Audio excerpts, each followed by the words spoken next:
Hello, Port Harcourt. Welcome to the STARTITUP show, where we believe startups from Port Harcourt can take on the world. We always discuss startups and technology on the STARTITUP show. And so for a while now, we've been discussing about things businesses can do to cushion the effect of the economic challenges we're facing. Businesses are complaining so much. So the show is taking it up to bring up some ideas, bring up some things you can introduce to your business that can help you cushion the effect of the season. Well, in the past show, we had talked about staffing. And in this case, we looked at internships and how internships can help cushion the cost on your business. And today, we're looking at a different topic. You know, in this country, we're very gifted, and I'm thinking we adapt too much in this country. So we're very adaptable. We're very adaptable. We adjust. Yeah. So whatever is thrown at Nigerians, we would always want to adapt. And so it's time for your business to also adapt and save some costs as we go ahead. So the reality is that customers will still patronize you if you're doing something great, but it's your responsibility to also reduce the burden on the customers by trying to get the items cheaper and also trying to see that the delivery of your services are on point. On today's show, we want to discuss a tradition that is as old as parenting in business. This tradition is very old as parenting itself and has been proven to raise great men and great women for generations. And because we are beginning to get too corporate about business, we lose out on the fact that this is a very lucrative way to save money in business and also raise a great society. And it's called apprenticeship. Apprenticeship used to be a very strong thing back in the 90s and back in the days when skill acquisition was the top thing before people took school education at the top level of their choices. But I mean, see, being an apprentice is as old as time because every son and daughter is an apprentice of family management to their parents. True. They learn everything about how to cook, how to take care of the family, how to farm, how to do anything in the home by being apprenticed to their families, to their parents, because they learn those things over the years.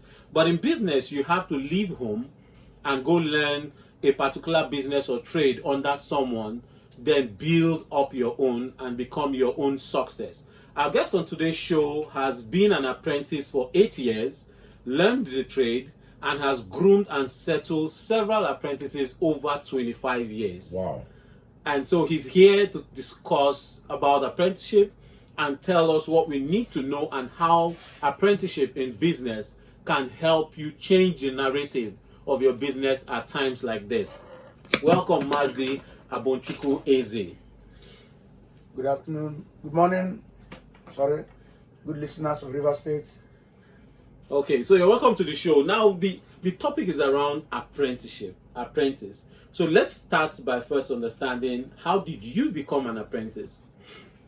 Apprenticeship, as we all know, those who are trading, they will come and pick you up from your mother's house. You come and stay with the man you're serving for 1 year to observe you if you are capable to stay and serve for 6 or 7 years. Most of us serve 8 years, some serve 10 years. And in this apprentice, it will make you to have what they call respect. Because when we come, we now find out that we have manager already before we came. The same respect we give to our guy is almost the same respect to the manager. Manager cannot be in the shop. You as a new apprentice will be playing outside. You must be focused, looking for customers. It will make you to know how to save money. Okay, so I caught something from what you said, that you might stay 1 year with your Oga and then he would observe you before taking you fully into apprenticeship. Yes. So is there a training period? Because sometimes when you get into the market, right, using the informal sector now, when you get into the market, you will notice that these boys or these ladies are already going out to hustle customers, and then they know what to do and how to go about getting customers or managing customers. Is there any kind of training that happens before they go to the shop? You mean from the house or from the Oga? Yes. No, from your the guy. training is as you come. You learn from those who are before you, and Okay. you also learn to the public in general, because you see other of your members who are also apprentices like you. Okay, okay. I see that. So you learn from other apprentices, Yes, and also you you learn learn from your masters. from your master. Yes, it's even more easier to learn from your apprentices. You have to where you know the sizes of the materials in the shop, how you buy them cheaper, and Okay. and they say more better than others. Okay. Yes. Okay. So, being an apprentice, are you paid? No, being an apprentice is a way of coming to your village, your remote village, like my own, and bring you out to the township, and you're into a business that through that business tomorrow you can establish. Like they have settled me, I settled up to 8 people. Those people I settled people today. That is how the thing. Okay. You settled up to 8 people. Yes, the people I settled up to 2. So, what do you call settle these people? Yes, Like, after might have come to my house as a master. yes. You stay 1 year. That's 1 year. I will go follow you back to your village and meet your parents. We will now have agreement on the years you are going to stay. That is when I might have confirmed you worthy and ready to serve. Can someone pretend for that 1 year, knowing that that's a while of tests, so the person can pretend to be good? Then later you take the person after arranging with the parents, and then because I've seen this, on the good side, I've seen this apprenticeship type happen where mostly in the Igbos in Nigeria, they have someone they train for 7-8 years, and that settlement is I think the agreement, they pay you an amount of money to start your own, right? Yes. All right. So you said you have done about 8 persons. Yes. So how many years did they take? 6 years interval. Wow, that means that's a long time. That's a long time. That's my own aside. Myself I stayed 8 years, but it's not because I stayed 8 years and I want my others to stay, because they really tried. They made impact in the business. I saw changes when they were with me. Okay. So their resources were there. So after the 6 years, I decided to let them stay on their own and hustle. They are now, some of them are married now, doing fine. But when you, after their period of training with you, the 6 years, now do you, like, if it's like, let's say the type of business you do that you taught them, do you now give them like some amount of money to start up and buy this and do their own? Yes, that is in the line of settlement. Okay. When you might have finished your service with me, I will not tell you to tell your parents that I'm coming to settle you. I will send you home before me coming. If it is December 31st December, I want to settle you, you go home by 24, 25 and prepare. There you some good boys, their parents will arrange food, some that don't have worry. That you're settling with joy. It's Some like a location. location. They will come and say, And this settlement sometimes runs into millions. yes, 3 million, 2 million, 4 million to start up your own. Whoa. But it depends on the business. So, That's something to applaud for. well done on that. And for you to have done that in a cycle of 8 people, and you currently have how many people now? I have 4 now. You have 4 under you now that you're going to also be settling very soon. Yes. Congrats to you and big ups to your mother. Wow. This is big. But I have an important question. The agreement for apprenticeship, is it with the apprentice or is with the parents of the apprentice? It's with the parents of the apprentice and the apprentice itself. Because it is you that say, I want to go. Okay. That is when the man will come in and say, okay, let us discuss how many years you're going to stay. Okay. Now, another thing is, right now we're discussing this in a town, right? In a city, and that's the city of Port Harcourt. Okay. We have a lot of people that may be idle, looking for what to do, or some people that are not happy with what they are doing, right? And they're listening to us right now, and they're hearing that they can serve somebody for 6 years and then get settled in millions to start up their own business. Yes. And all they have to do is to go serve that person, learn under that person the entire trade and how to shop and how to do everything all at the same time. Because I understand, being an apprentice, you learn sales, you learn human resources, how to manage people, you will learn marketing, You have respect. you also learn some soft skills, yes. like how to respect, how to be humble, and a lot of things you learn within that 6 years, and then it grooms you to become your own success. So if somebody in city now, in town, let's say in Port Harcourt, is listening and want to get into apprenticeship, and he's not in the village, that you go pick him from the village, would you advise somebody in the city to also be an apprentice? Yes, it's an advisable, but it has a very big task to fulfill. It's not easy Okay. to be an apprentice. Okay. You must be humble to the lowest level. Okay, Because so being in the city should not should not stop us bring from that pride. Yeah, that pride in you. That into maybe apprenticeship. before I come to you for you to come and serve me, you have already using an Android phone, and you may come to me. I decide that I don't want that Android phone again. I want you to use small phone.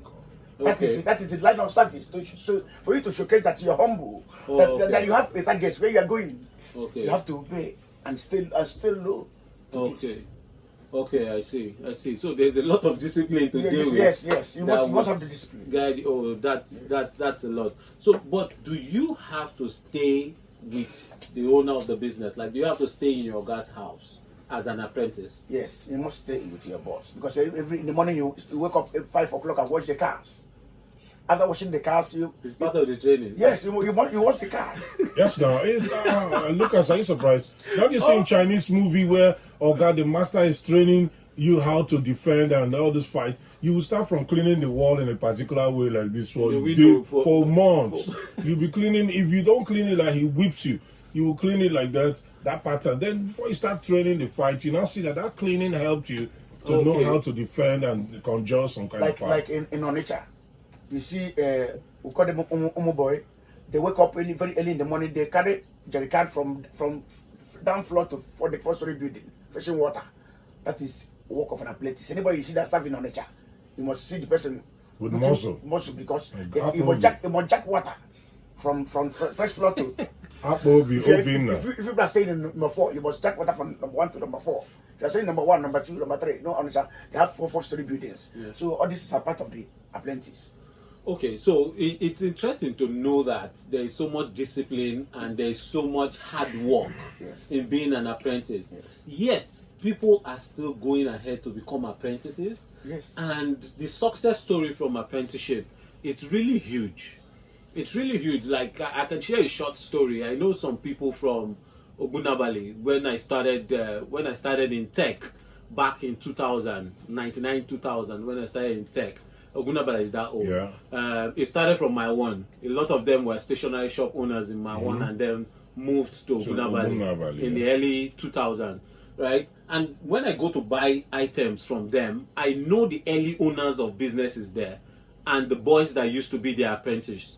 Right now, the boys that used to be apprentices of most of them are the ones that even built shops for themselves and have a lot more boys. So the success story around this in Port Harcourt, in the whole of the East, and even in the West is a huge one. And then let's not also isolate apprenticeship to the East. Because even in the North, you have a lot of alhajis that take in apprentices and settle those people that work for them. It's not only in the East. So it's a system that actually works, and then it can work also for the corporate sector.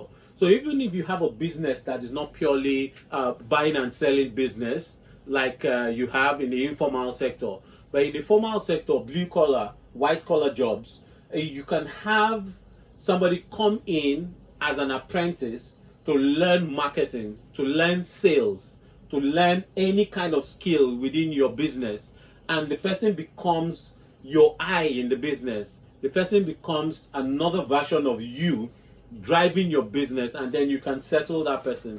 And if it's for a short term, there's also a term for it, and that's internship. The person can come as an intern, learn, and be able to deliver value to your business. So look at it this way. Currently, you have a business. You're looking for sales. You're looking for marketing. You're looking for a lot of things that can help grow your business. But you don't have the funds to pay these salaries when you employ people. You don't have the funds to go about hiring people, hiring systems, and so on.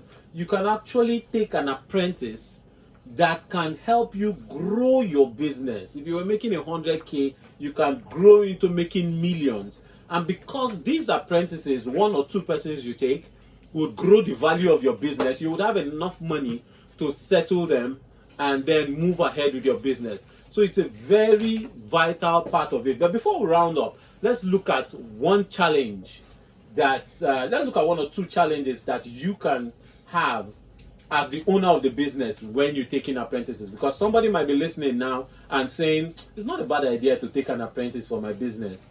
Let's prepare that person for a challenge they might have. What kind of challenge do you think they will have when you get an apprentice in your business? Sometimes the challenges there are the apprentices not being serious to the business. You know, most of them, when we come, our master will open a particular shop and give us some money to start that business. If you're not meeting up, it becomes a challenge to them to that business. Yeah. Because that money they give to you to start up that one is from that money that you're supposed to be settled. Oh, okay. So the owner of the business can set up another shop for and hand over to you to manage and use the profits from there to settle you. Yes, if you make up 5 million after everything, they can divide the money into 2 and give you 2.5. We take 2.5. Oh, okay. Yes. And there it would make you to have your customer, your own customer. Your own customers. It's easier for you to build okay. Than when you stay in the shop. Oh, I see. Because every contact that comes with you and your boss in the shop, your boss will take the contact. But anyone that comes to your shop that they open for you, they have a target to meet. It becomes your business. Okay. And you can learn everything about managing the business there. Yeah, yes. Okay, so if the person is not meeting up, that becomes one of the challenges. Yeah, challenge, and you see them not ending up completing the service. Okay. Most of them will pull out. Some of them they quarrel from the master, master accusing the boy not the meeting what he's supposed to meet. Okay. The meeting up to his expectation can also make there be quarrel in the business, and along the line the master will say, "I'm not settling you.